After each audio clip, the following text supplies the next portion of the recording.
All right, guys, call it over. 1 o'clock, 1 p.m.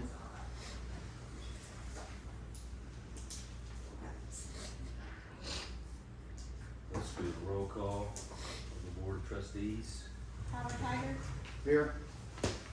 Diane Jordan, absent. Absent. Todd McDaniel, Here. Chad Sargent, Here. Randy Walters, Here. there's a quorum. So, recognition of guests, we want to thank all the locals, and we have a lot of distinguished guests here today, and more than what we were anticipating. So, we've got Joseph Silk here. He's a tribal liaison for Congressman Josh Rasheen. We have, I want to make sure I get this right, Joan Isham. Yes. Is that correct? Yes. She's Warehouser Senior Land Asset Manager. We have Lacey Pittman, Field Rep for Marquand Mullen. Lacey, I haven't seen her come in yet. she hasn't come in yet? Okay. She's expected to be here. Monty Schrader, Economic Development Specialist for Choctaw Nation. Sarah Smallwood, Senior Government Affairs Strategist, Choctaw Nation. And Brian McLean, I believe he's Executive Director. Yes, I got that right. Yes, welcome everyone.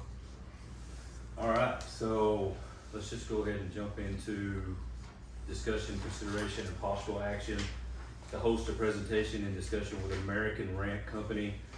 So this is, before we start this, I'm gonna have Adam just do a brief introduction on why we're having American Rent Company here today and what our purpose and moving in this direction is. So Adam, you wanna just enlighten us a little bit about why they're here? Absolutely, thank you, Mayor. First off, I'd like to welcome American Ramp Company to today's meeting, who will be providing us a presentation on mountain biking trail planning services here in our community. They've got an extensive experience in designing world-class mountain biking infrastructure. They'll be sharing with us today on insights on how Hochatown can develop trails that can attract local riders and position us to become a destination for regional and international events. Fantastic. So you guys wanna? Yep. Go ahead. Before we start, just procedural, the way this is worded in our agenda, do we need to make a motion to hear this, the way it's worded? You just wanna make sure we do everything right. You can just move forward, you don't need a motion for it. Okay. Yeah, I checked today to double check, Okay. just to make sure. Yeah, you guys are, floor is yours. Yeah, well, thank you all, everyone for having us, inviting us here. I think we had a call, we talked about the opportunity here, and our response was like, we need to get here and see Hochatown and get on the ground, understand where the opportunities are. We've been developing action sports parks for 26 years now, and for over a dozen we have a team that's specifically dedicated to cycling infrastructure. And so part of our presentation will just be kind of defining what some of those things are, because we could say pump track, bicycle playground, skills course, and it's, we want to give you guys some context and really just show you some pictures of what those things look like. But we believe in what we're seeing, the trend, communities like this that have, tourism that already exists, tourism opportunities, amazing natural resources and places to connect to. We're seeing a huge drive towards developing cycling infrastructure as a tourism draw or as a tourism complement. And that's, I think if you Google like top 10 places to live, half of the pictures that they're gonna use are gonna be trails or somebody on a bike, quality of life, tourism, outdoor, and Arkansas is a really great example of that. Northwest Arkansas has become, kind of a Stepford example for bike tourism, which is great because it's proximity and how close. But you guys have people, coming from, we're about 45 minutes north of Bentonville, and we have a satellite office in Bentonville. But we know that people are already coming here, not that ride bikes, but they're not bringing their bikes with them because the infrastructure doesn't exist. They're coming to enjoy everything else you guys have to offer. So we think there's a huge opportunity, especially just from what we already knew, but as we've visited, driven around, got to enjoy, some of the local businesses, but also just being up in the woods and driving down roads until they end, and just getting a feel for the topo and the natural resources that you have here. So, like I said, we've been doing this for just over 26 years. We've done things in 46 countries. Every year we do a couple hundred about 200 projects, and those are of varying size. So we might work in a community and build them just a mini ramp in the middle of town, and that's a $40,000 project, all the way up to $6.5, $7 million complete bike park, infrastructure projects. So this is some of the people on our team. So all together, full-time, non-seasonal employees are about 160.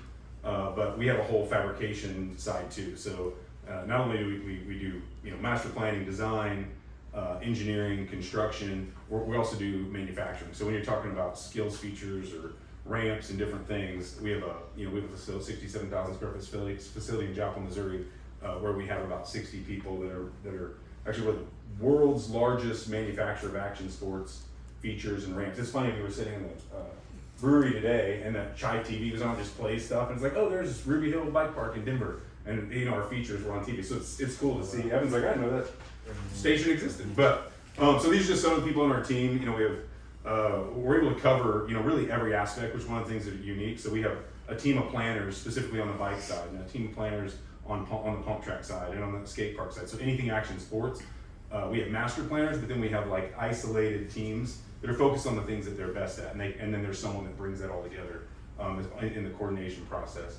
And so with that, there's we have on-staff civil engineers, landscape architects, really everyone to kind of review something and just make sure that that whoever created the vision, that there's somebody with technical knowledge that can speak into that, like, hey, you might have a conflict here, and so that's a thing that makes us unique. Instead of having to go and outsource a lot of that, we can cover that with our in-house staff.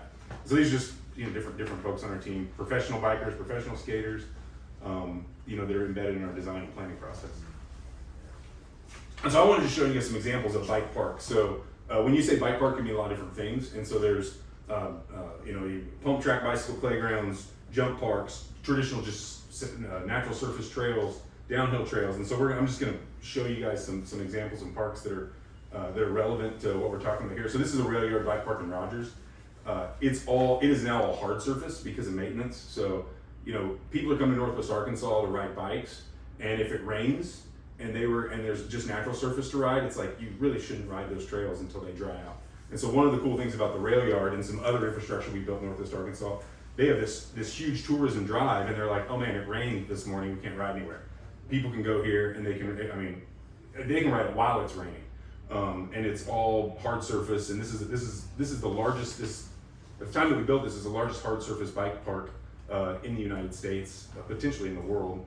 And it's right in the heart of downtown Rogers. You're like 2 blocks from the heart of downtown Rogers. Just a question real quick. Yep. How many acres is that? So the whole rail yard is on 4 acres, but the bike park, what you see here in kind of this outer loop, is about, I think it's about 2 acres total of what you see there. So it's a ton of downhill flow, and this is a bike park. So this is concentrated and isolated, a concentrated and isolated area. But this has become, we're designing and building projects like this now all over the world because the rail yard was built, and people come to Northwest Arkansas to get inspiration and examples, and so that's the rail yard. So it's really a hard surface bike park, virtually no maintenance. Which one of the things, obviously, if you build dirt ramps, it's awesome day one after you build them, but they're going to need a lot of maintenance. And at the time when the rail yard was first built, it was built by a Northwest Arkansas trail builder called Progressive Trail Design. They built it all out of dirt. The drainage was a little undersized just because nobody had understood what to do. And the park was only fully open one day out of 365. Like they had lines closed just constantly, and that was a 3-person full-time maintenance staff.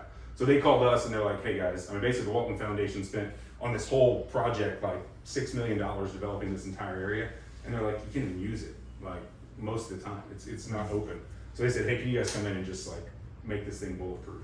And so all the drainage system was redone, all of the trail. We just ripped the thing out and basically rebuilt it, so it's it's basically requires almost no maintenance other than mow the grass. Is there a pump track in that? This doesn't have a pump track, and so I'll show you an example of pump track. This is downhill hard surface flow trails. These are jump lines, and this has a bicycle playground, which you can't see in that picture, but another one we will.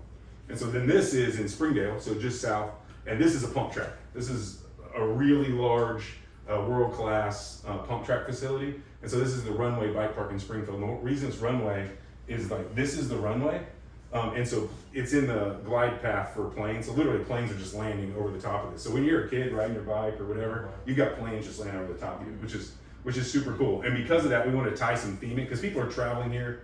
You know, we're cognizant that like everyone wants their picture in the rail yard. There's a train car people ride through. Everyone wants their picture right into the trail car, that rail car. Here we got a Huey helicopter, and you can ride through that Huey helicopter and get your picture. And then we embedded some of the Oz Trails logo. So everyone takes that picture when they ride there. They post it on their social media, instant advertising. Like, where the heck is that? I want to go ride through a Huey. But because it was in the glide path, my original idea was we were going to stick it there and you were going to ride kind of up into it. But the FAA got involved and said you can't have any kind of airframe within a certain elevation. So we actually had to stick it at ground level and make it to where you go down and deal with the drainage. So it was kind of on the fly shifting that, but still turned out really cool. So could you explain, because I know some in here may or may not know, I mean, even I've never ridden a pump track. Yeah. What Can you are define they, pump track? Yeah. what are they designed, what makes a pump track exciting? Is there I'm assuming the way it's designed is to give you momentum? Yeah. So you can see it's basically a closed loop facility. So this is a pump track, and in recreation right now, like a hard surface pump track is one of the most popular things in master planning for recreation anywhere. Whether you're a bike center community or you're in Oklahoma City or in the middle of an urban area. And so a pump track this pump track is a hard surface facility that basically you start in one area, and then instead of really you just pedal to get started, and then you pump like to generate momentum, and the faster you pump and the smoother you pump, the faster you go. And one of the cool things about a pump track as opposed to a traditional facility is unless you're good, you can't go really fast. So it's like self-regulating from a safety standpoint. You can't go super fast unless you're good, and it's not really dangerous unless you're going super fast. So like your skill and the danger kind of increase proportionally. So pump tracks are a really pretty safe facility. So in this case, we hosted the world champion, Red Bull world champion pump track World Cup. And so athletes from 36 countries flew in here, raced. It was this big sponsored event. And so what the other thing's cool, so the best in the world are able to race on this facility. The other thing that's cool is this same facility, it's at the Jones Center in Springdale. They have a Santa like kids Strider pump track race every year. And so like little bitty kids on Strider bikes can ride that and have fun, or you can have the best in the world ride that and have fun. And that's a unique thing to like something like a pump track instead of like a downhill trail that's a double black diamond. It's like, unless you're the best in the world, you don't get to enjoy this. But this, like literally everybody, regardless of skill level, can enjoy it. And so that's something that you could put in the heart of a city park. You could put that at the trailhead, but it's something where people are going to go there to use that facility, and then it becomes kind of a destination to peel off from. So we have it more. This is an example of kind of pulling that all together. This is in Clinton, Tennessee. This is Aspire Bike Park, and so it has trails. It actually has a restaurant built into this facility, a couple restaurants, pavilions. It's just a really cool example of developing, that type of recreation intentionally and embedded in the community. And what you see over here, there's some downhill flow lines, there's a pump track, and then there are natural surface trails. I think there's about 4 or 5 miles of natural surface trails that come off of this. So, Any idea how big that facility is? the total is, I know the bike portion of that facility, is like 5 acres. And then there's a bunch of trails. The whole facility, I think it's hundreds of acres. I mean, in total, I believe. Oh, wow. Yeah, it's pretty big. It's right along the river. There's a quick 45-second video of, Yeah. here, we'll So you said there's mountain biking for 100 miles? No. There's 100. There's like on this facility, I think there's like 5 or 6 miles of single track Oh, trail okay. embedded in that. I think it's 100 acres. 100 The whole acres. park, I Nice. believe. Okay. Yeah. So this is just a quick film play. That's a huge park. Yeah. And so this is a private park that was developed basically by business in Clinton, Tennessee. 22 miles. Okay. Yeah. So here's a trail plan.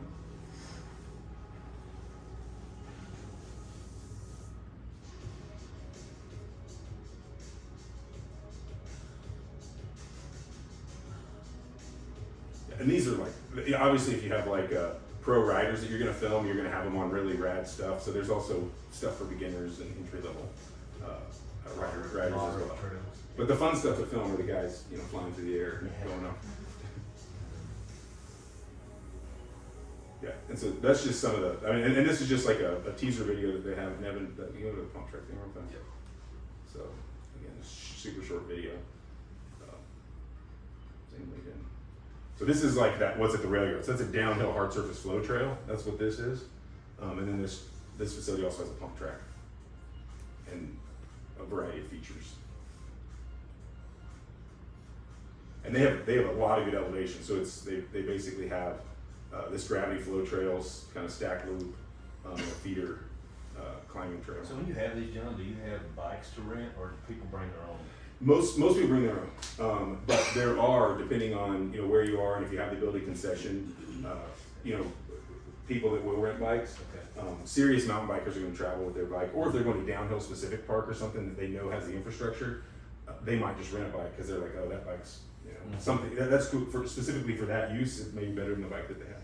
Okay. So here, I mean, that's a good example. So this is just something that we wanted to talk, that when it comes to pump tracks and those downhill trails specifically. So I haven't talked about natural surface trails yet, but these are hard surface, low maintenance. Kind of they can be their own facility or they can be a part of a larger infrastructure plan. But one of the cool thing about a pump track is it's very programmable. So like I said, at the Jones Center, they program the events throughout the year, but then they also become potential to host like national and international competitions. And so there's a UCI, we're the only one that can design and build UCI qualified pump tracks in the United States. And so if it's UCI qualified tracks, then it could host one of these either national or international events or qualifiers for UCI sanctioned races.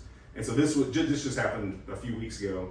A UCI event in Corcoran, California, at a track that we built. And one of the things, and we'll talk about in a minute, that's cool is like they embedded this. The Loop is the name of this pump track. There's not an overhead picture, but so we developed that logo with the community, and then that's what they put on. Anyone that went there bought a hat that's like, UCI World Qualifier, the Loop, and so it has their logo, their branding, their messaging, and everything on all their signage, on the awards. On all of their swag, and so that's a component that we help communities with as well.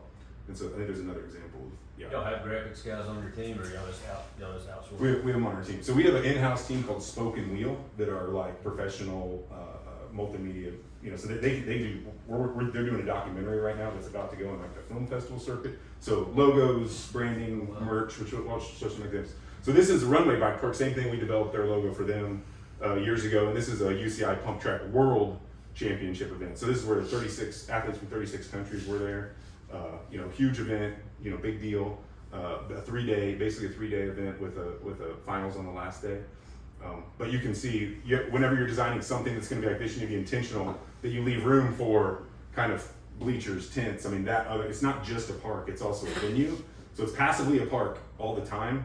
But if you want to program it, you need to kind of think through where are the food trucks going to go and the bleachers, and so those are considerations that we do if that's the goal for the. So this is in Springdale. This is just an example of kind of holding all of it together. So this is a park we're working on in Atlanta. It should start being constructed hopefully if we get through. They have a lot of layers of bureaucracy and that we're navigating a whole lot of different jurisdictions in play, but it should start before the end of the year. But the design work, we've finalized design work and now it's in the permitting phase.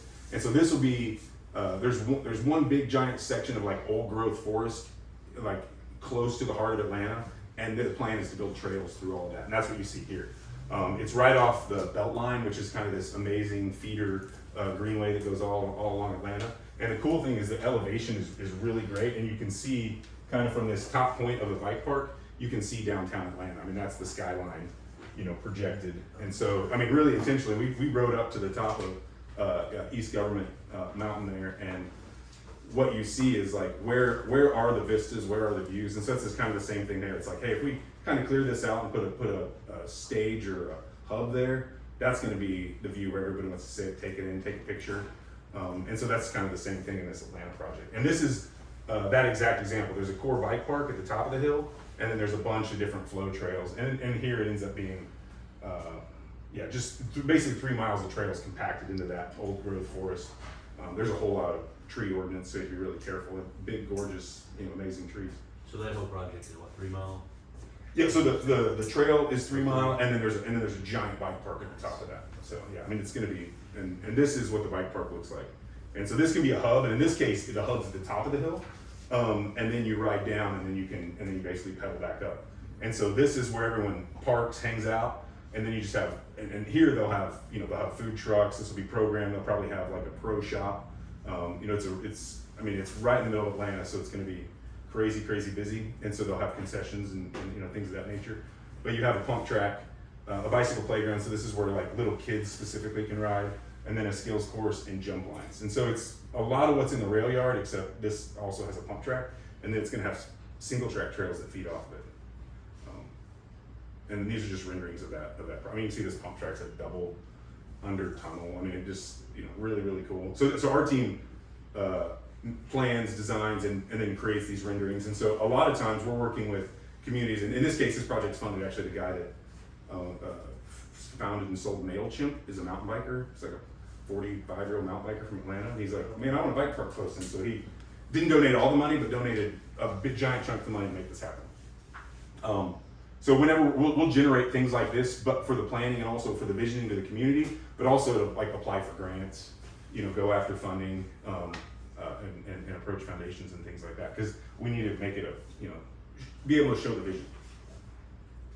Do you guys feel like the economic impact comparative to just hikers and in some of these areas is substantial or modest, or is it something that I'm assuming that the community would have to just work on it, as far as promoting it, and do you feel like it's an impact that brings you a return on investment? Yeah, for sure. So one of the interesting mountain bikers specifically, like that demographic, is that whenever they go somewhere, they usually stay for several days. I mean, because think of like a golfer that brings their family with them that wants to play a few different courses. Well, this is a mountain biker that wants to do a few different things.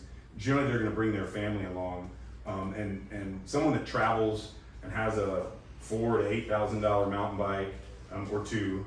Those people are spending money. They're staying in nice places. They're either almost all of them are having 3 beers after their ride, no matter what, and one in the middle of the day. That's kind of that culture. They're buying swag. They spend a lot of money, and that's why so many people are investing in that particular demographic. In Northwest Arkansas, has crazy good data on what that did for them. Yeah. Which we even have. And this is Frisco. So this is kind of close to you that's being developed. Again, this is urban, so it's cool. It's an amazing bike park. It's gonna have a pump track, bicycle playground, jump lines. It will have some single track trails. It's right by the new PGA headquarters. So it's an amazing facility, but what it lacks is you can't get out in the middle of the woods. So if you're gonna go there if you live in the Metroplex, like you'll go there and ride, you'll have a super awesome time. But if you want to go somewhere to mountain bike, that's not gonna be on vacation if you're from Dallas. It's like, oh, we have this crazy thing in our backyard.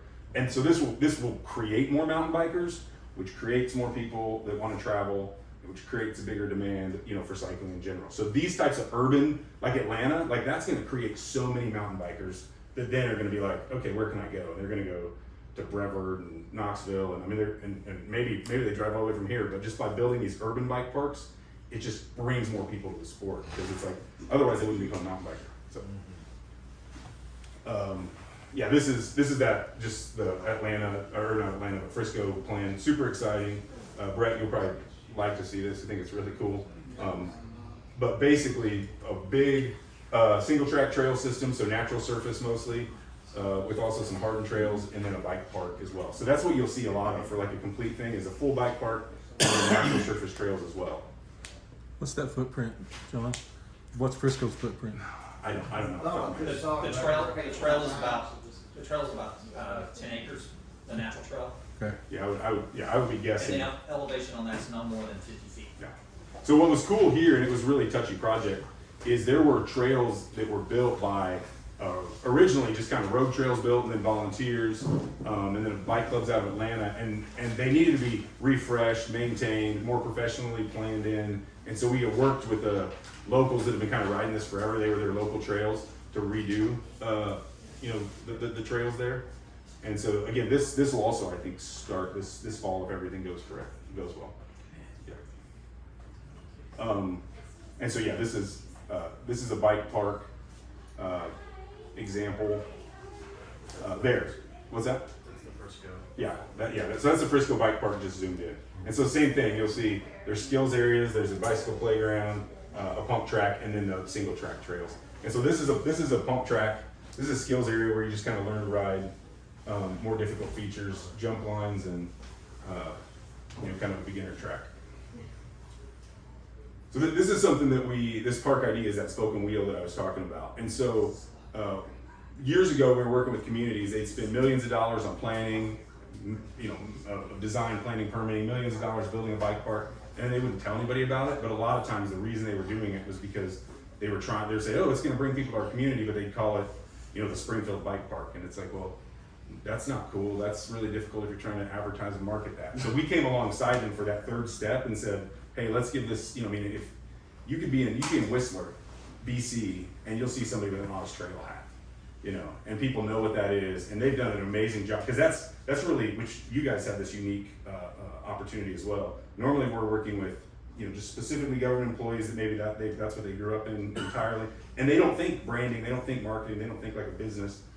Maybe the tourism guy does and says, "Hey, we need to work on this component," but they don't necessarily. They're like, "Get this project done, it's on my list," which is a great thing for the community, but they're not thinking of that next step. And so Northwest Arkansas, they approached that as a business decision. It's like, attract and maintain talent. So super quick story. Tom Walton went to school in Flagstaff, and he rode bikes when he wasn't a mountain biker. And when he was in Flagstaff, he became and fell in love with mountain biking.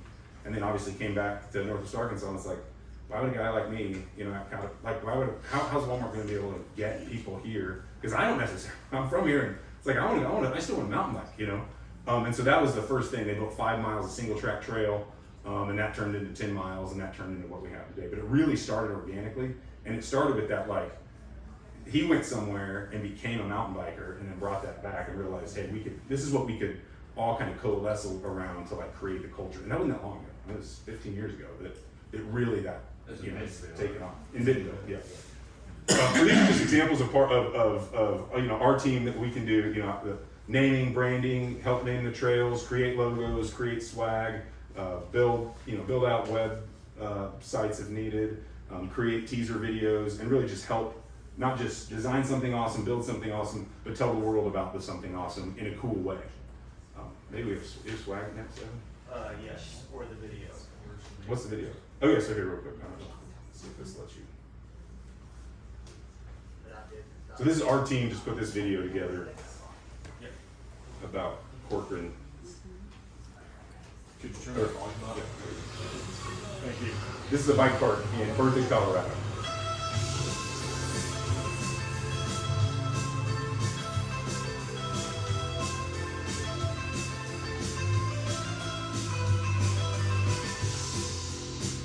In 2018, we did the planning. In 2022, we finally got down to put out bids and stuff. And staff came back with 3 options for the board. It was kind of like a small version, kind of a mediocre one, and then an all-out one. And so we decided to just go with the all-out one and pull funds from different areas, and we went for it. And the response from the community has been overwhelmingly positive. To be honest, it surprised me how positive. Generally, you'll get someone saying some negative stuff, but I haven't heard a single thing. So everyone that's come out here has been great for families. It's great for individuals, for singles too. Inside of town, and I hear we have a lot of people coming from outside of town too, so it's a good regional attraction as well. So it's been nothing but positive for us. The response has been honestly even better than I imagined. I think when people came out and saw what a world-class amenity I think this is, and to imagine that we could build that in a town of our size, people were really excited. And then when they come and ride it, it's even better. I think the quality of the park, the opportunity for family and friends and everybody to get together and recreate together and just be a part of the community, people love it. Yeah, this was kind of a big win for the region. In terms of bike parks, we've got Valmont, which is in Boulder. There are a ton of kids and families that make their way, that hour drive south multiple times a month, some multiple times a week. So to get something closer and more centralized in this region was huge. It's great seeing all the kids and families out here. You've got some things for all ages, all ability levels. You've got some practice features, some learning features, some big pro lines and stuff that is pretty. Yeah, so that's a 6-minute beta, which you We're kind of watch the down whole down thing. and But stuff. It's great for the youth, I think, in general, and even some adults and stuff. We get a lot of those folks out here too. Having them come out here and enjoy the place and having something to do after school is just phenomenal for our community, I think. I think it really is only the beginning, and I can't really look down decades from now, but I feel like it'll just grow and grow.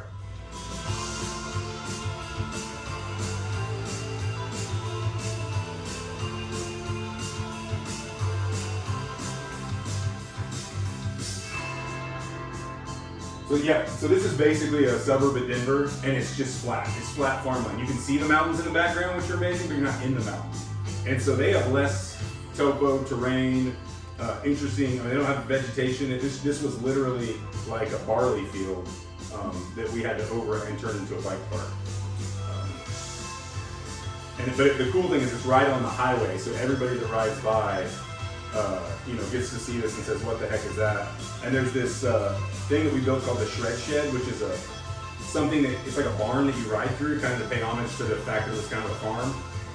But this side, if you're a pro, you can hit that like an expert wall ride. Well, that's facing a road, so anyone driving by can see people hit that, and the side of that says Berthoud Bike Park. So it's like just a big billboard right on the highway. So yeah. Anyway, so our team put that together, did that was just teaser video. So yeah. And so this is just an example. They literally threw this slide together like an hour ago. So just an example of like what is important, and you guys know this because I see it all over.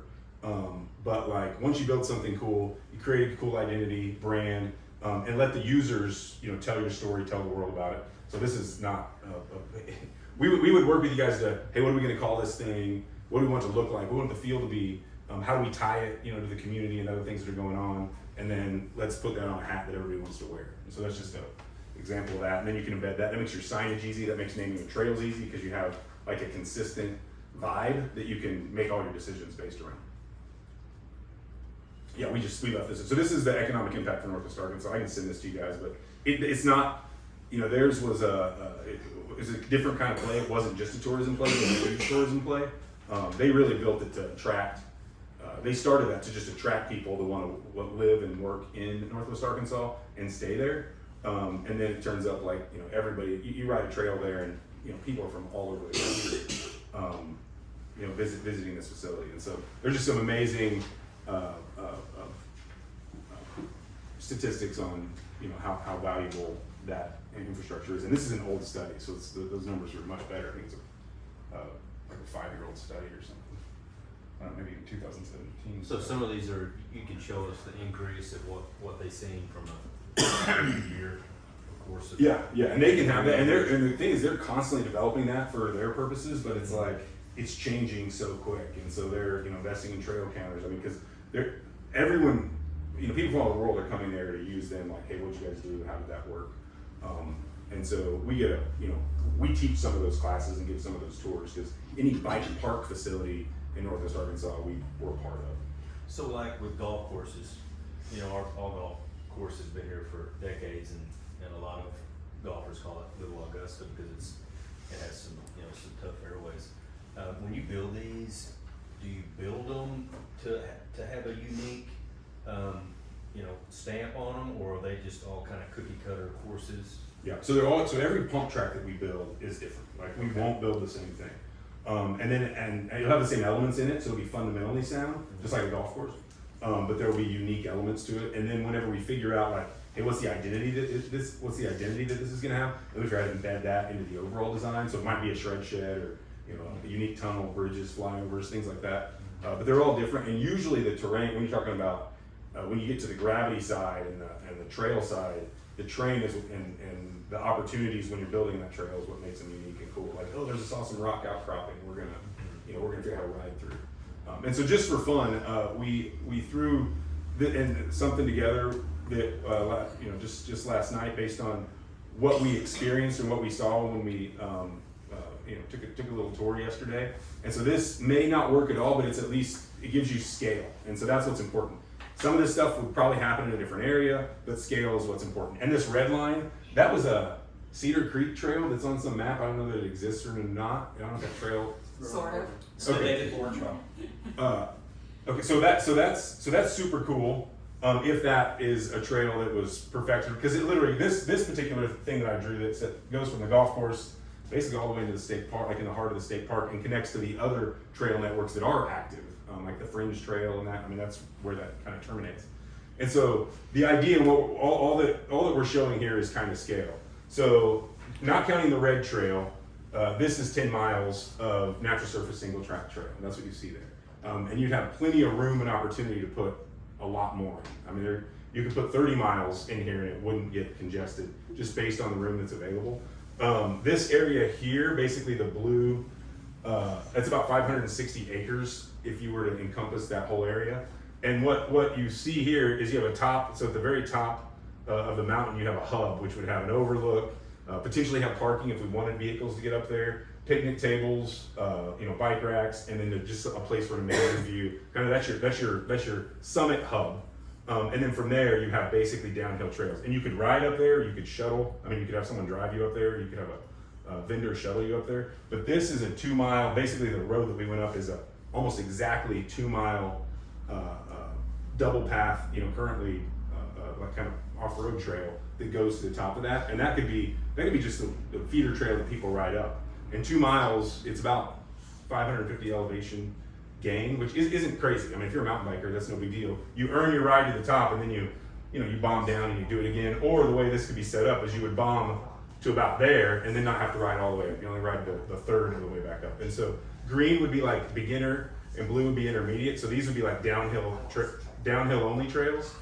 And all the green would be, you could ride up, you could ride them down. They would be built for beginners and intermediate. And then again, what would be cool, and we're just throwing things on paper, is to have, the opportunity to where do you go or connect to. So like this yellow line, that could go anywhere that made sense. So if that made sense if you could figure out a way to get over here, closer to where we are, or get closer to the casino or a different part of the state park. The idea is once you figure out where that hub is, just like here you have a hub that everything connects to, this could be the hub that connects to other things, whether it's the golf course or whether it's the lake. Choctaw Landing. Yeah, over to Choctaw Landing. And so what that requires, if we use this location and this elevation, which is great because the understory, the elevation, all of that is ideal to build amazing flow trails. And there's this big upper hub area. Is you need a place to start at the base camp, and that's where like the asphalt pump track, the bicycle playground, the kid. That's closer to town. Like you want to drive by the highway, like, oh, that looks fun, and that's where people park, and then they go into the woods from there. But that's also your like destination festival ground when it comes to outdoor active, recreation. And so I put that, just right across from like, that distillery in that area. But that's about 3 acres, which is probably the minimum footprint you want. You could put that. Just as driving through there, you could put it there. You could put it here. Really, you need about that, at least that much space, but you could put it in a place that makes the most sense. But ideally, it's something that's adjacent and complements, a restaurants or places that already exist, but also something that's visible and easy to get to that you could program. And so there's a lot of figuring out there, but that gives you just a scale of what that could look like. And then and so that's just a more zoomed in version of the exact same thing. Yeah. So I think is that the one. Yeah. What questions do you guys have, or I want to give you enough context of what are we even talking about, and what could this mean? So could we talk a little bit more about events and the capabilities of building and designing world-class facilities where we could host events here in our community? Yeah. And what type of events those could be, depending on what type of aesthetics we bring. Sure. Yeah. So we showed those couple examples of those national qualifiers and World Cups. So those are U.S. National qualifiers for like a pump track race series. And then the example that was in 2 tracks that we built, one in Missouri and one in Arkansas, actually hosted like the World Cup. So that would be an option if you had the infrastructure and put in a bid for that. It's like, hey, this would be an amazing place to host basically a world event where you have athletes coming, from a bunch of different countries. But whether it's one of those U.S. qualifiers or a World Cup event, you have racers, their family, their sponsors, all coming in for a pump track, and that's specifically on a pump track event. And then the fact that you have other infrastructure, you know, anyone that's gonna come for that is they're gonna bring their bike, their family's gonna bring their bike, they're gonna ride this stuff, they're gonna, you know, stay in your cabins and your hotel rooms and eat at your restaurants and spend money at your stores. So that pump track event is something that we have a lot of control, for lack of, you know, that we have a lot of control of. So if we build something that's really cool that we think is amazing, it's like, hey, you guys should look at having a qualifier here. And I think a national qualifier, we could nudge hard enough that I could almost guarantee you that would happen. The World Cup event would be, you know, is something that, you know, it's harder to promise. But those are the type that at the pump track level, that's an event. Those you can also create and program your own around, like the Jones Center does, around pump tracks. And then the other things that are much easier. There's already a Southern Enduro series that goes to Oklahoma, Arkansas, and Texas. And so this would be world-class enduro racing. And so those people are already traveling, and this would be a place that you could have that, you know, pretty quickly. I think once that's built out, you're like, hey, check out what we have, or they hear it's coming, and it's like, okay, that's going to be a stop on that tour. And so there are things that already exist that it would just be a matter of like letting the world know that they exist. And I think you'd be able to get some of those events and host some of those events.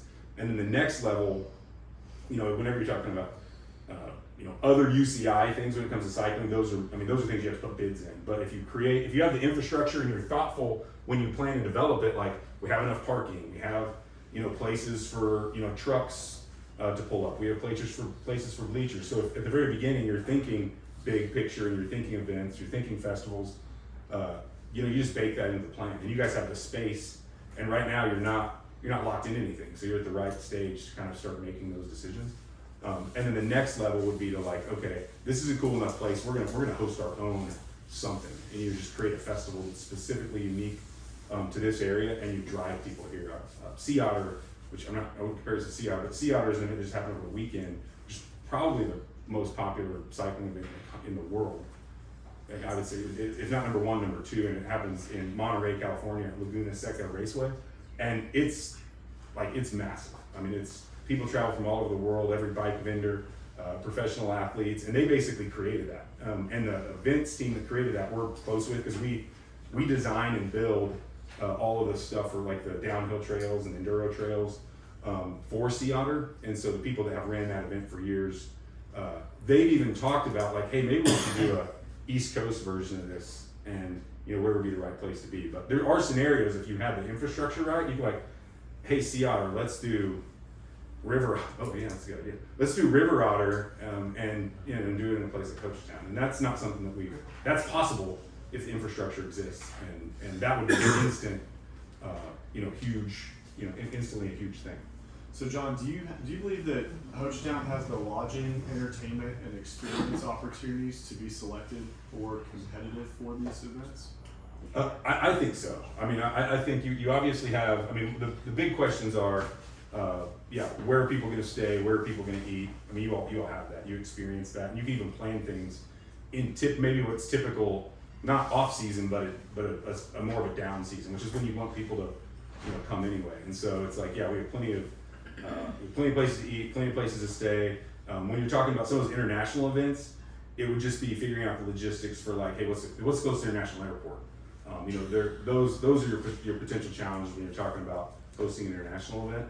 But as far as it's usually this group is like outdoor recreation, and so they want to go places. They don't necessarily want to go to the middle of. They're not going to want to go to the middle of Dallas and go to Frisco. Like they want to be in the woods. You know, they want to. I mean, this is the type of place that they're, you know, interested in being and you know, taking their family or friends for an event. I'm good. Any other questions? I think all of this can be part of our comprehensive plan too, so all part of it, so appreciate you. You may not know the answer, but just ballpark, say that 100-acre facility that you showed at the beginning, Mm-hmm. you thought was maybe 100 Yeah. acres to Hochatown. What is something like that, Ryan? As far as Yeah, so that's a kind of a loaded question. Right. And so right now, just for example, we're building a bike park with 10 miles of trail in Joplin. And so it's kind of in the middle of town. There's some bridge crossings, a lot of other infrastructure have to be developed. About a third of the budget is this type of, the actual cycling infrastructure. And that whole project's about $7 million. So the bike infrastructure's a couple million. But then because of that project, it had a whole lot of other stuff that had to be developed. Roads, parking lots, bathrooms. So it really just depends on, you know, if you can tie to some other complementary stuff. But, you know, a few $1 million, you know, would be like, yeah, is probably where you would need to start. Well, thank you guys so much. Yeah. We've got a lot more questions, but we need to move forward, but you guys have been fantastic. And Adam, did you have anything you wanted to? I asked several questions. You did, on the okay. chemistry, yeah. Yeah, and we'll definitely follow up with you guys. Yeah. Well, thank This you guys. Great. It's been cool to be here. Thank you so much. Yeah.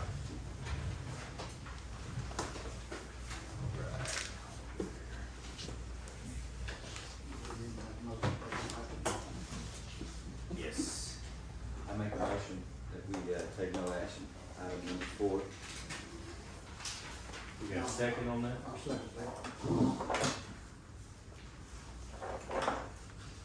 Get a roll call vote? Howard Haggard, Yes. Diane Jordan, Todd McDaniel, Yes.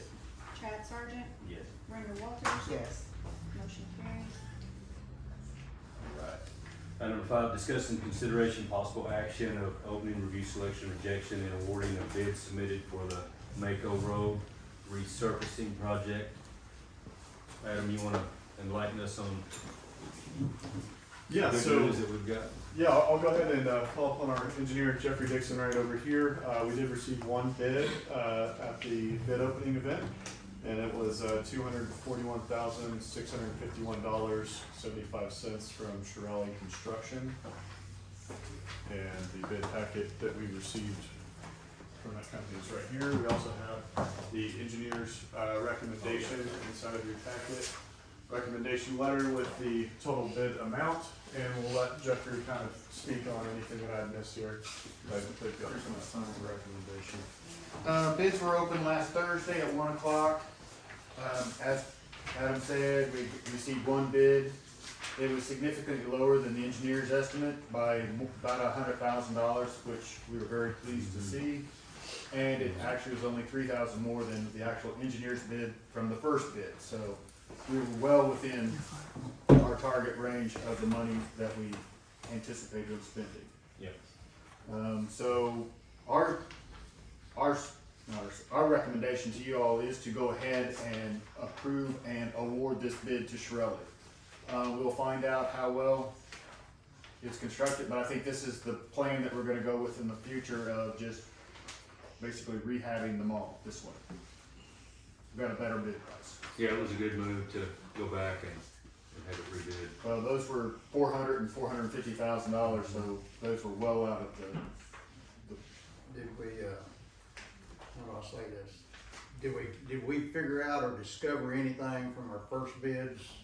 What did we include or not include in the second one? To One make of the these things bids that- much different? One of the things that we learned is the patching was the issue that they did not like. Okay. So what we did on this one is we said, okay, we're just gonna bow mag the whole road up, compact it back down, and actually we're getting 4 1/4 inches of asphalt on this one compared to the 3 inches of asphalt.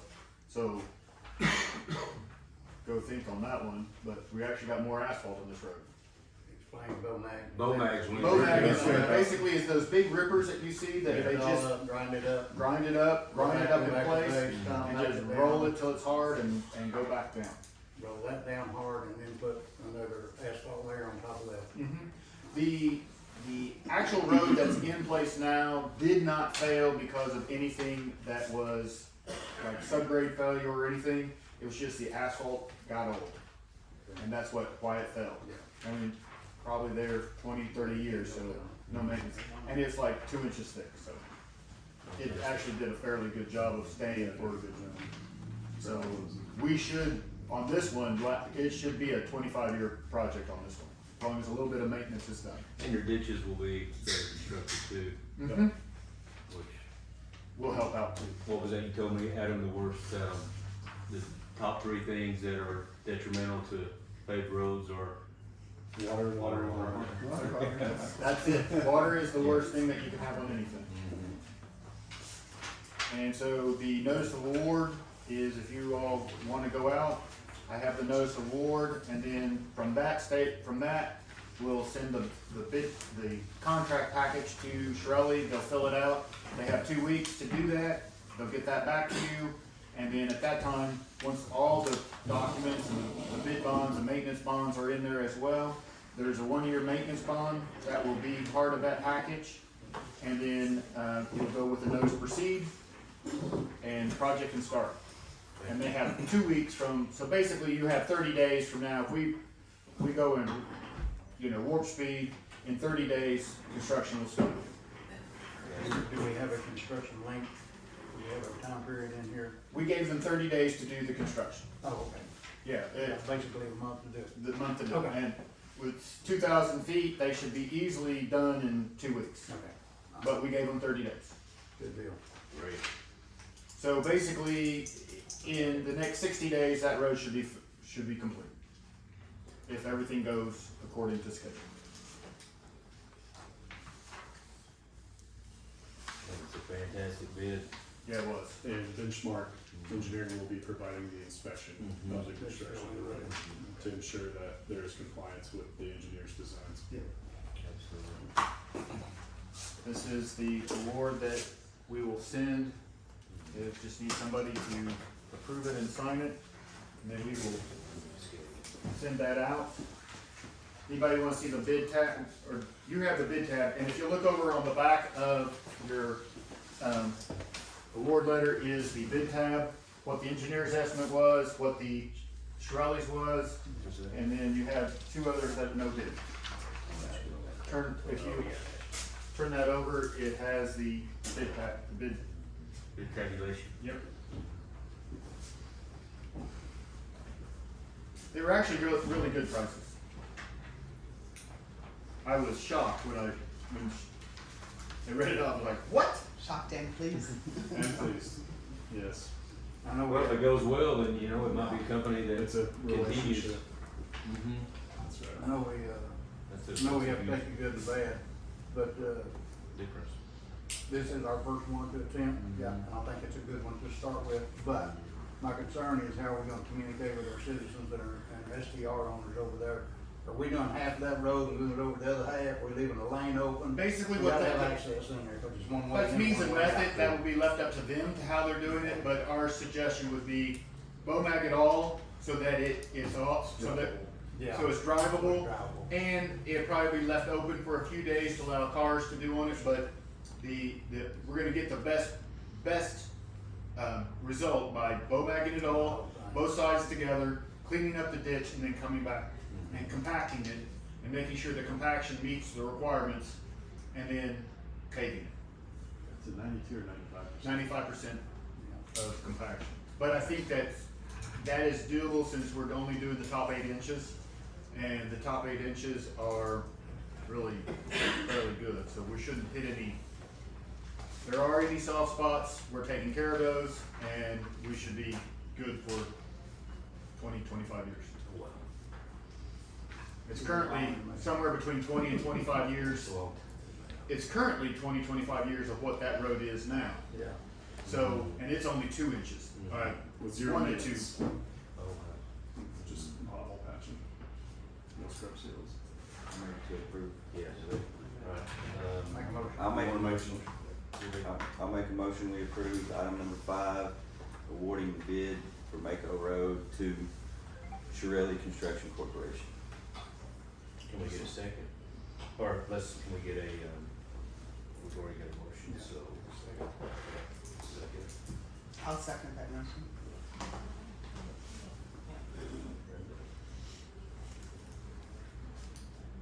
If you'll, either you or the mayor can Roll. sign Roll call vote. and send me a copy of it, Yes. I'll send it to him. Diane Jordan, Yes, sir. Todd McDaniel, Yes. Chad Sargent, Yes. Brenda Walters, Yes. motion carries. And five. Yay.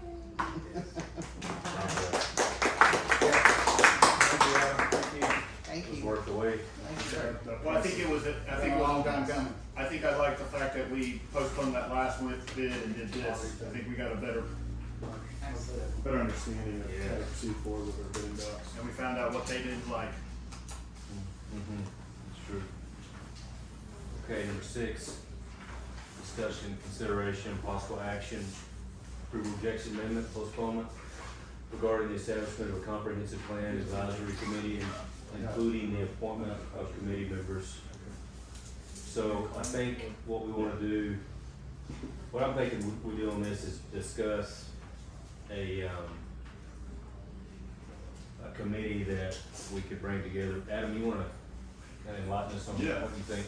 Absolutely. So this agenda item was created to just really get the conversation started to create the steering committee for the comprehensive plan. So creating and appointing members to the steering committee for our comprehensive plan is super exciting and is a giant step forward with the process. So these individuals, whenever you're thinking about who you would like to appoint to this committee, should be ones that are strongly connected to the Hochatown heartbeat. And they can bring value and perspectives and gather insight from the community to help shape a strong, inclusive vision for Hochatown's future in our comprehensive plan. So again, this was really just created to get the ball rolling, to get the ball started, to ask any sort of questions that you may have about what is the committee, what's the overall purpose, and then who should we think about putting onto this thing. And again, it is separate from the planning commission. I've given the mayor a couple of ideas of who to recommend. Typically what you see on these steering committees is 1 to 2 board of trustee members, 1 to 2 planning commission members, and then you fill the rest with locals that are in touch with the local activities, so like STRs, Choctaw Nation, local business owners, longtime residents, anyone that you feel that can generally get a sense of the pulse of the community and have conversations with people, receive input, and then bring that to the table at these committee meetings. So that way we're doing all that we can to champion the comp plan and to receive as much public input as possible. Because there's going to be a lot of people that have an opinion but can't make it or won't show up to a meeting to discuss the comp plan. And so it's important to still try as much as possible to gather that public input as well. I think the company we're working with has made it very clear that these steps have proven to be, a huge integral part of the overall plan. And so the end justifies the means, and I think the way, it seems methodical to want to do this, but it's also, it's crucial to us getting that feedback. And, like they said, some communities are more invested in getting involved, and you have to make that effort to fulfill that step. So, yeah, I think we just need to get some, a few individuals in mind, we can kind of discuss it. You got any? Well, I was- go ahead. Go ahead. I was just wondering if we had information from TSW as to the size of this committee, About 5 is what you want. 5 in addition to as you said, 2 trustees, 2. 5 total.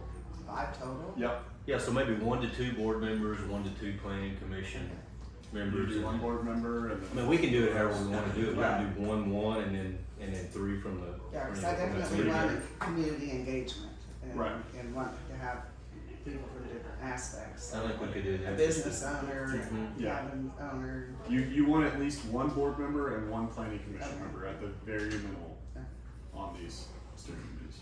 Can we create this committee without appointing anybody today? Can we go ahead and get it created? There wouldn't be much point if you're not gonna put anyone onto it, might as well just wait. And hopefully by May we can maybe have something together. Yeah, or the next special meeting, if we have one before then, Okay. we talked about that. But yeah, just really just to get the ball rolling on this and be thinking about who you'd like. And you're gonna to send us a start. follow-up email, just kind of some details if you can. Yeah, I can send a warm Of up the email. SW, that way we kind of, in case, someone has a, individual in mind. Sure. Do we put the feelers out of who might be interested in sitting on this, or? Well, what would be nice is for Adam to send us a sheet that shows what this individual is gonna be, involved in, just kind of give them an idea of why we're doing what we're doing. Responsibilities. So if you find Yeah. somebody, you can say, hey, Yeah. read this, Here's- you're interested, Yeah. and then they can go, oh, well, yeah, I'd love to do this. And Yeah, explain what it to them. if we kind of did the same thing what we did for the planning commission is Yeah. we created an open forms doc and let people apply for the process, and we could post Yeah. it, all of the duties and responsibilities and what it's all about on the application form, and then the board can come back, review those, and then make recommendation based upon those So it opens applications. it up to everybody out there. Yeah, there may be somebody in the Take it all community from that recommends someone, you know, from outside of. Yeah, we can post it up on Facebook and get it advertised. Yes, Okay, yeah, if you guys would like for me to do that, I'll go ahead and get those Yes. steps Yes. moving. let's do that, Okay, for sure. understood. Okay, so, I guess, or somebody wanna make a motion for no action? I think we'll make a motion to let Adam get a form together, explanation of the duties of this board, and get it posted on the website. See if we get applications back. So you wanna put Is it- that a motion? Is that, did Yeah, I that's just make what a I'm motion? trying to- Just make a motion for Adam to follow. Follow up, form for information to put out there on the website to let everybody know what this committee is about and responsibility of the board members, Yes, sir. or committee members, all right? I'll make that motion. Good job, I'll second that. Don't What ask he me said. don't ask me to What he repeat it. said. Yeah, Adam to follow up on the committee sheet, and Yeah. post, committee post, and then, social media, okay? Alright, so Adam, or Howard made the motion, who wants to second that? I second Brandon did. Brandon, okay. Get a roll call on that? Howard Haggard, Yes. Diane Jordan, Todd McDaniel, Yes. Chad Sargent, Yes. Brenda Walters. Yes. Motion carried. Alright, 7, discussion, consideration, possible action regarding selection of a base retirement plan for employees of the town of Hochatown. So, And, what's, can I just say, we kinda know what this is, we've looked at it 3 times. I think we finally have a plan in place. The only, the one thing that's been added that was missing from the last time we looked at this is the, option of the 5-year vesting schedule.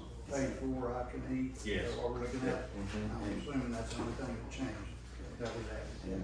And I'm ready to approve the 5-year plan if everybody else is. Is that a motion? If there's no more discussion, I'll make the motion. To accept the, The E, Plan E. because Plan it E. is a, well, it's, the entire plan is going to adjust. Accepting our plan. Okay, well, I make a motion to accept the retirement plan as is with option E as our payout schedule, I guess is what that is. Vesting schedule. Vesting schedule. I'll second that motion. so the motion, okay. Second, Brenda. This actually is an ordinance, but we don't have an ordinance number. No, so that'll be on the next. Oh, I see, okay, all right. Our clerk informed me that we'll approve it here and she'll present the ordinance at the next one. So accept base plan with the option E, correct?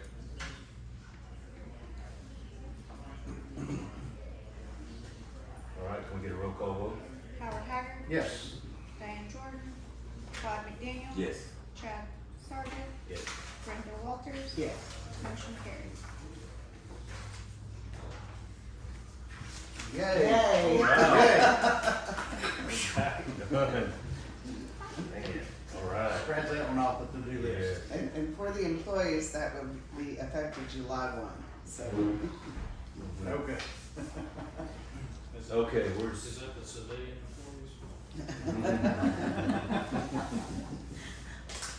Don't know about you. Are you Moving gonna all the way avoid around. Yeah, all these exciting things. Okay, discussion, consideration, possible action.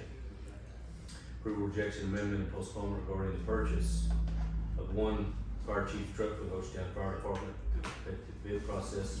4 bids submitted. Chief, you wanna enlighten us on what we're looking at here on these bids? Yes, sir. So, none of our vendors that are on the Oklahoma State contract have any vehicles on their lot, so we had to go out for the competitive bid process.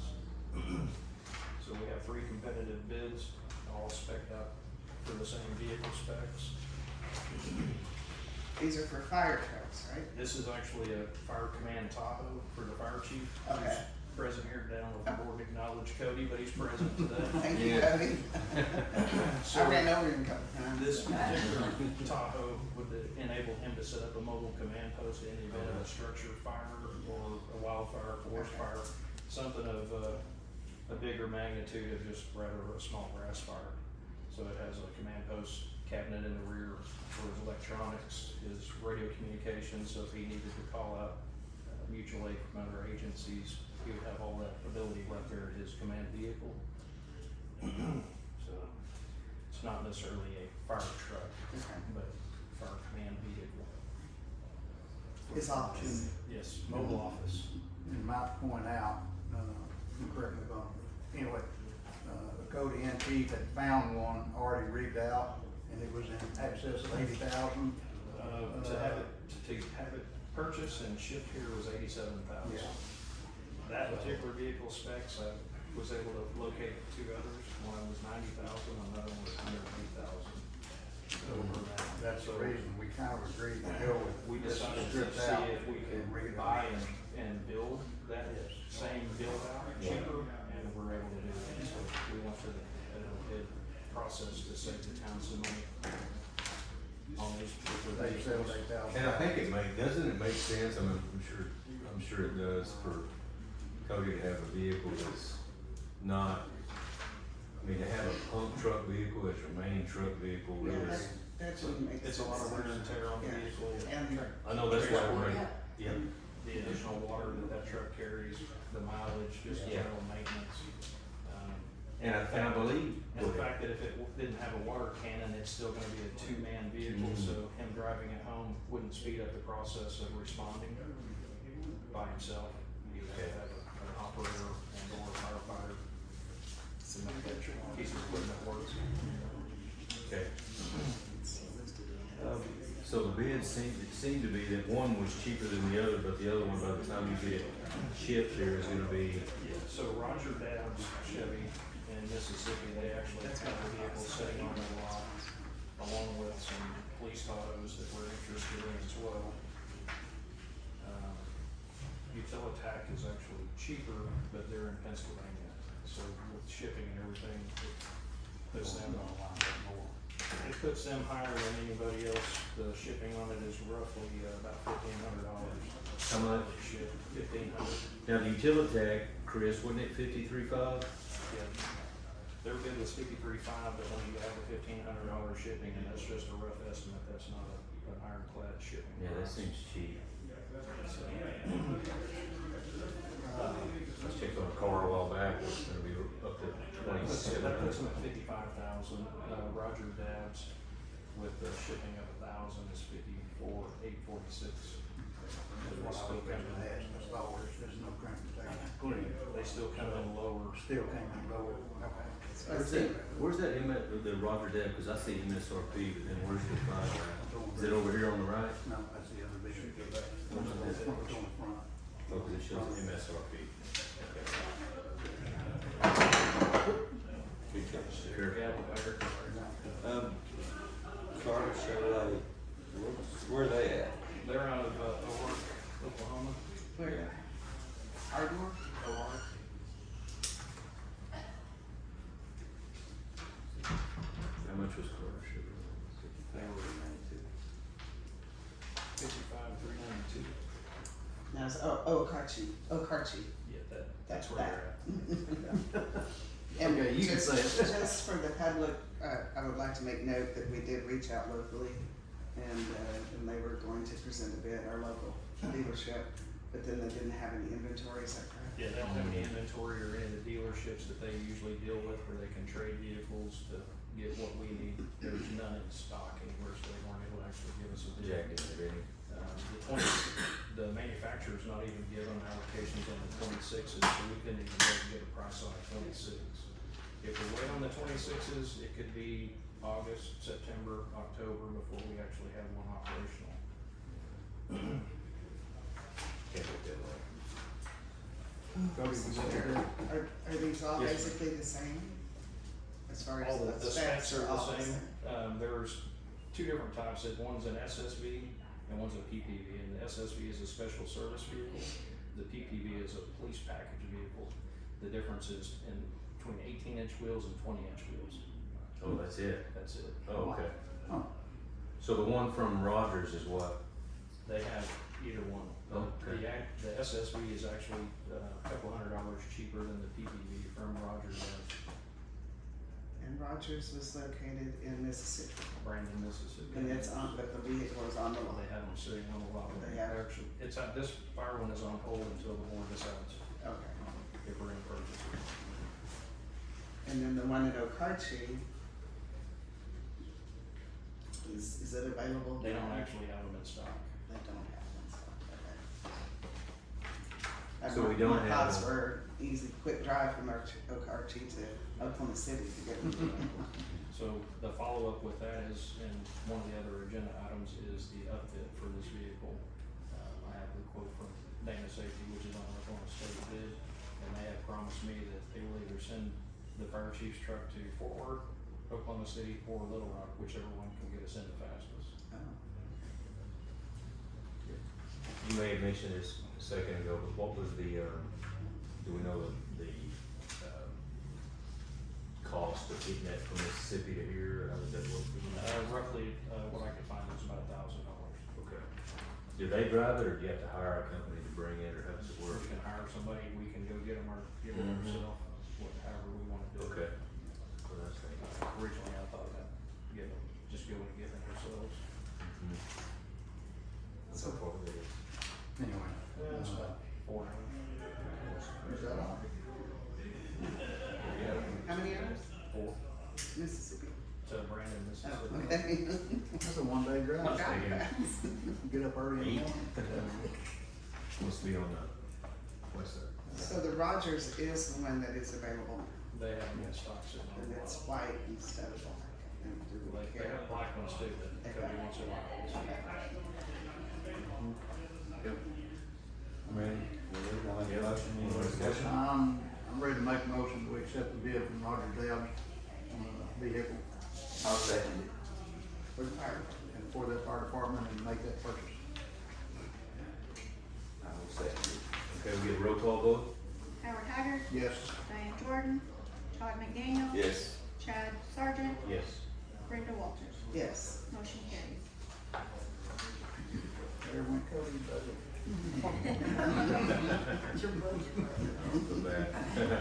All right, discussing consideration, possible action, approval, rejection, amendment, postponement on the approval of purchase of fire service, public safety vehicle mounted equipment for the upfitting of one fire chief truck from Dana Safety Supply.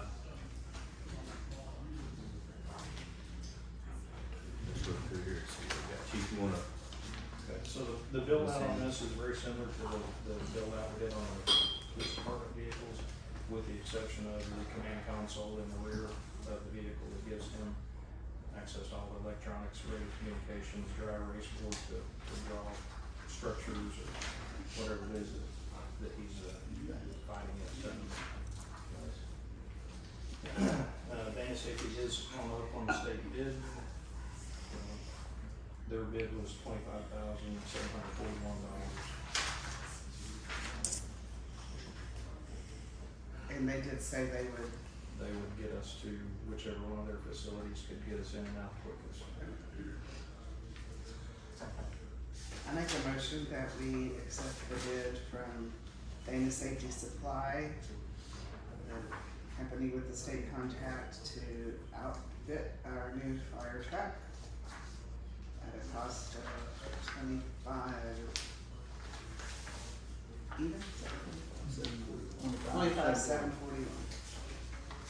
I'll second that. Get a roll call vote? Howard Haggard, Yes. Diane Jordan, Todd McDaniel. Yes. Chad Sargent, Yes. Brenda Walters. Yes. Motion carries.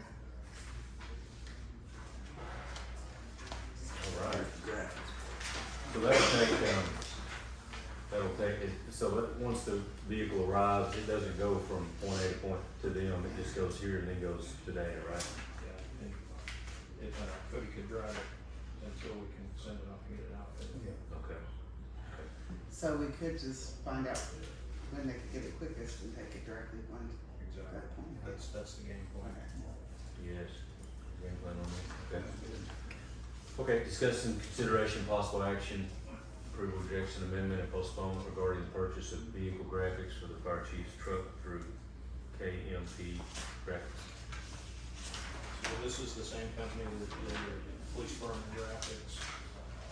The dollar amount doesn't necessarily meet the requirements to come to the board, but we do have some examples of the graphics which we would like the board's input.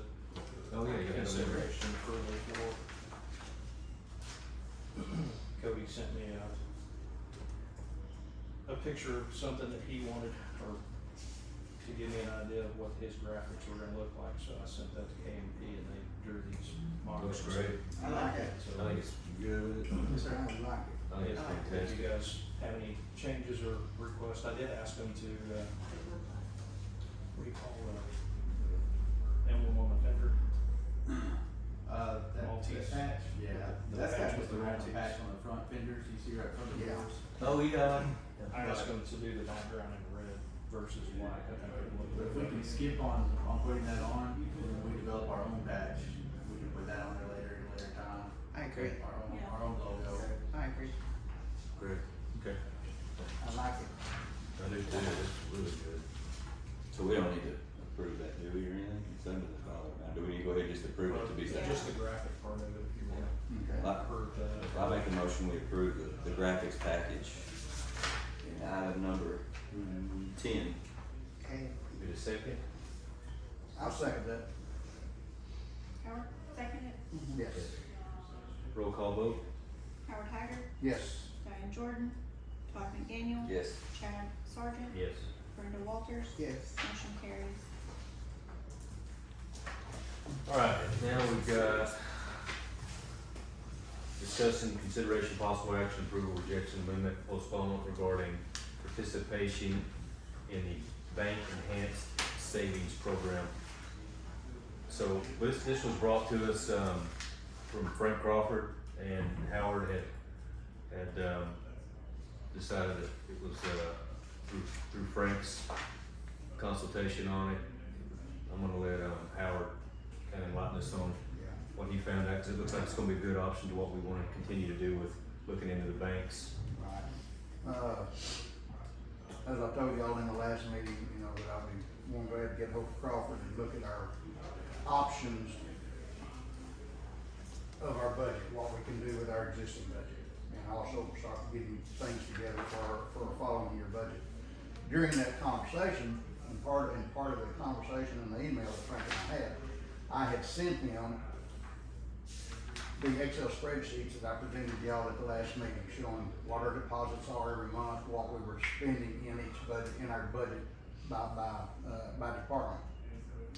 Mr. Crawford was amazed at what kind of money we had in the bank. And that was his first thing that he asked, have you got it diversified out? Yes, sir, we got that taken care of. The second thing out of his mouth was, are you making any kind of interest on this money? I said, embarrassingly, I said no. But we've been talking about it for a long time. But that was just part of the conversation. And this was in no way meant for us to make any action on it today. It wasn't meant to be, this was to bring it to y'all's attention. This is something, this is an option. Brenda and I are on this committee to get with the local banks to see what they have to offer. I know Charles is very interested, wants to make our trader, he wants to make a presentation on these sweep accounts that's available through Bank First in Oklahoma City. And we'll let them explain those later. But this was strictly for us to look at as an option. The beauty part about this is, you know, it's, you take money, you put it in a savings, this shows 4.5, Frank said it was growing 5% now. But, any money that you need, all it takes is a phone call and it deposits back in your checking account within 48 hours. So it's easy to do. The difference in that and what Charles wants to present in a sweep account is that a sweep account, you keep a minimum of $300,000 in your bank account, in your checking account. Everything else is sitting over here in savings. Every day at the end of closing business day, whatever checks or directed, or any checks and or deductions from that checking account, that day, that bank immediately goes over here to the savings and it refunds that $300,000.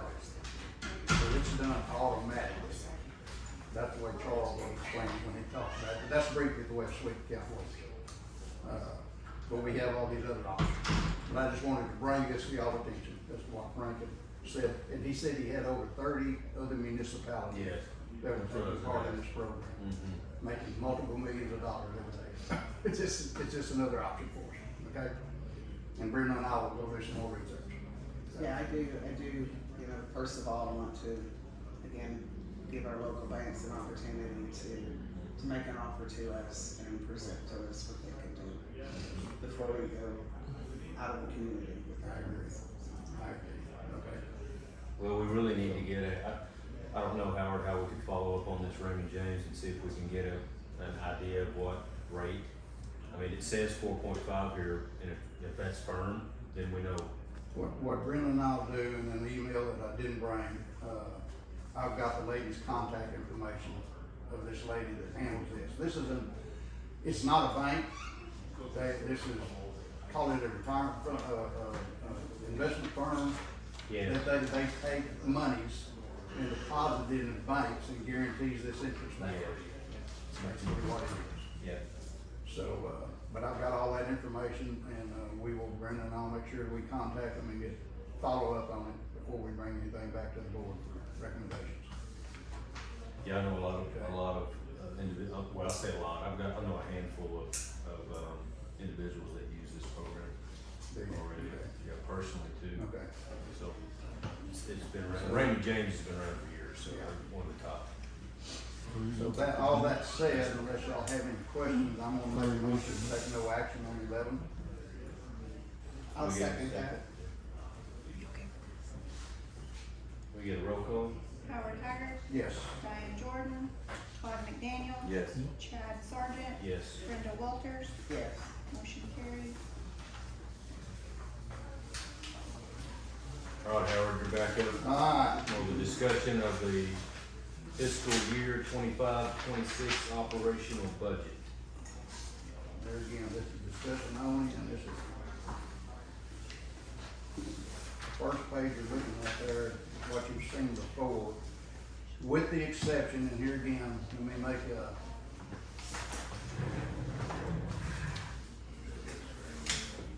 let me get this out here, and let you actually read the email that I got back from Boston.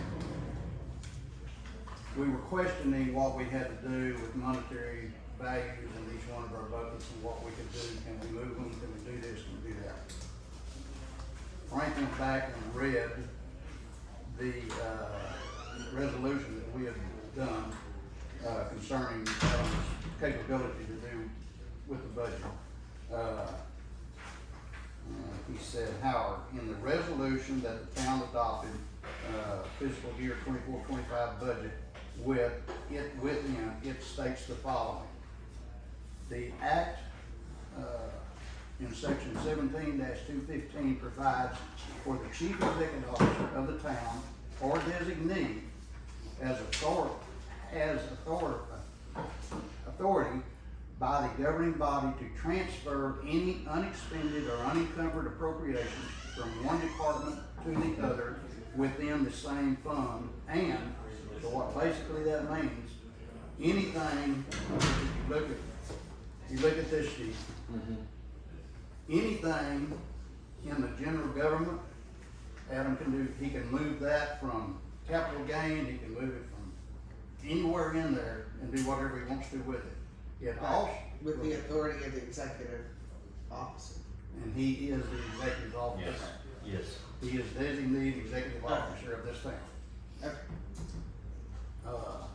It also means that he has the authority to take any funds out of this and move it to any one of the other 5 departments.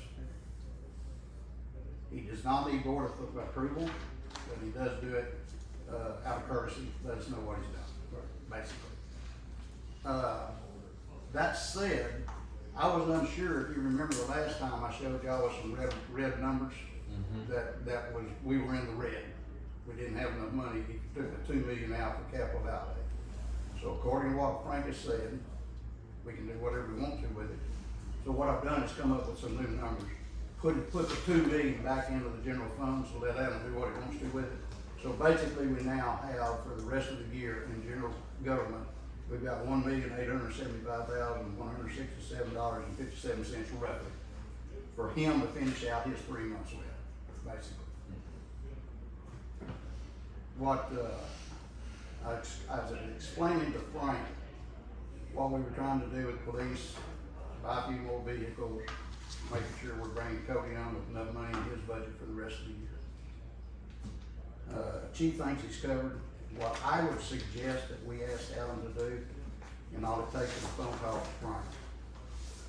I would like to take $1 million out of the capital outlay money, give 600,000 of it to Adam to finish out his next 3 months.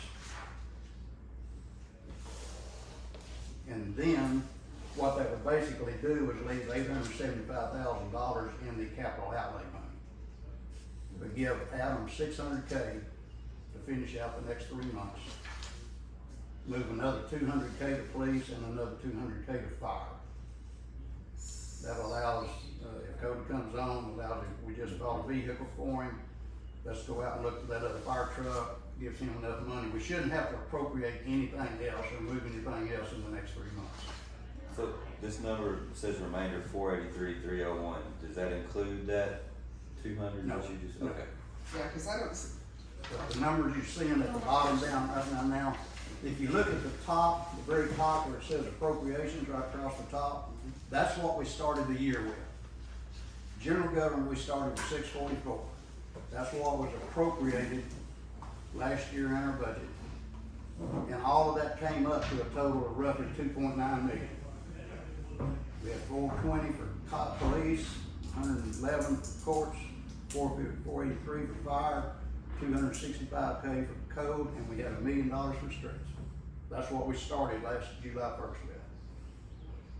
You look down at the bottom, that's what we have left in each one of those categories. After the reappropriation of the 3 mil for streets, the 2 mil for capital outlay in general government, and the additional 350,000 that we had back in December. Okay. so now I'm straight, tell me what you wanna do. So, let's authorize or ask Adam, get with Frank, take $1 million out of capital outlay of general government. Okay. And what that will do, that'll leave him with 875 plus another 600K. So it's gonna leave him with about $1.5 million in general government to finish out the next 3 months. So we're not actually taking away, you know, We're not taking anything away.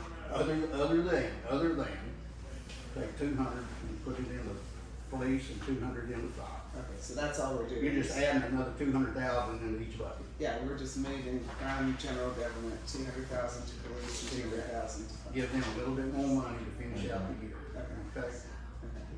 That's the one thing, okay? So, I'll ask Adam to get that done, and that's a phone call and one piece of paper from Frank. Frank had said he can have it done in 1 day, okay? Next, you flip over there and this is a rough budget and rough only that I put together for next year. Trying to keep in mind that we've got to have, public hearings, we've got to approve, the budget, and we've got to have this done no later than June 15th. So, bring it up now, we've got a special meeting, we got a May meeting, and a June meeting, but, throwed all this together roughly, trying to give everybody plenty of ample money in each bucket. But Adam's got roughly 4.2 mil, and I actually put the 2 million back for capital outlay. One up there, the other services and charges, put 1.5 in there. If you remember, we just signed an $836,000 work order. So that's part of that. And there again, we've got adjustments all year long. We can do some adjustments. Police, chief and I have went over his side of it real good. Actually sat down for about 3 hours and broke it out a whole lot more than what this 4-line outlay is. And Chief is real happy with this. What we can do with Chief, if we have to, if you look, I've got $200K in there for capital outlay. That was more than enough to get his other two Tahoes. Okay? But if we go ahead, if we move the 200K now and let him go ahead and purchase these other two Tahoes, we can probably take that 200K out next year, or we just leave it anyway. He's got to come to us to spend it anyway. So anyway, fire. I got 600K for capital outlay for Cody. Personal services, that's Cody's wages and 4 firemen. Okay, so that gives us 4 people to hire there. Materials and supplies, other services, but that gives Cody a $1.3 million budget to start with next year. Courts, talked with Charles, if he's gonna be our judge. Yep. If you look, we only give him 111, we didn't spend any last year. And keep in mind, anything that we don't spend in our budget between now and the end of June, it just rolls back into the general fund. Whatever we don't spend rolls right back into the general fund, it rolls back into this bucket. So what we don't spend, we're still gonna have this loaded up bucket. Same with roads. We're not gonna spend that $3 million, but it'll roll back in, and then we'll roll it back in, right back into the budget next year. So, but anyway, Yeah, you got streets. I give Charles some extra money in there for courts, and try to get him set up so once we start having a court system. Code enforcement, we didn't spend any money in code enforcement last year other than $500. That's what I could find roughly from Okie. And Julie, you've been looking at this a whole bunch, so if I'm saying anything, if you've got better numbers than I got, tell me. Anyway, I look at strictly what we've deposited and what I look at the checkbook and what we spent by month. That's what I look at. Code enforcement, I put some capital outlay in there. I put enough money in there for get him a vehicle. I put enough money in there to get him some wages if we hire that person. Streets. If you look, that's only showing $1,930,000, but keep in mind, we're still gonna wind up leaving that $3 million that we have. Whatever he doesn't spend between now and the next 3 months, we will put right back in. Okay. Spill over. The second one down, the next one down there, I just put a question mark in case we thought or someone else came up that we need to add another pocket or another bucket, and I just left it blank. But that comes up roughly with an $8,945,000 budget for next year. Sounds like an awful lot of money, but I went back and looked and I didn't write down the exact numbers. And we can go back to that next page if somebody's got a calculator. We started out with roughly 2.9 million. We added 3 mil to it, so that puts us up to 5.9 mil. Then we added another 2,350,000. So whatever that adds up, we're pushing $8 million budget for this past year. So the 8.9 is not that far out of line for next year. And these are rough. Mr. Crawford hadn't even seen these numbers yet. He may laugh at them. He may laugh at them when I send them to him. But anyway, this gives us a place to start. Just wanted to show it to you. I would like to, I'm gonna sit down with Adam before and decide if we need to do any other adjustment before we send it to Frank. We'll get the details, okay? So, I just wanted to get us rolling on this budget. All we're doing. You did a great job on it. We've been on the phone, off and on for the past week and a half, getting his thoughts on it. I thought he did a fantastic job. It would be great to have Frank follow up, tweak it if need be. And I've got it on here for discussion only, so we don't need to take any action or nothing else, so. Thank you for all your hard work. You bet, Howard. Thank you, Howard. Thank you, Howard. So we just, I guess, no action on this motion. I'll make a motion to take no action on number 12. Howard, okay. Can't act at all. not You can't act at It's not all. necessary, Yeah, it was discussion. You can't act at all. just discussion. Discussion. Okay. All right, well, discussion, consideration, possible action to adjourn. I make a motion, we adjourn. I will second that.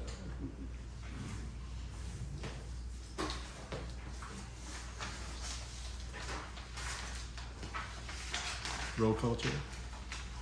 Roll call. Vote. Howard Haggard. Yes. Diane Jordan, Todd McDaniel. Yes. Chad Sargent. Yes. Brenda Walters. Yes. Motion carries. 2:35 PM.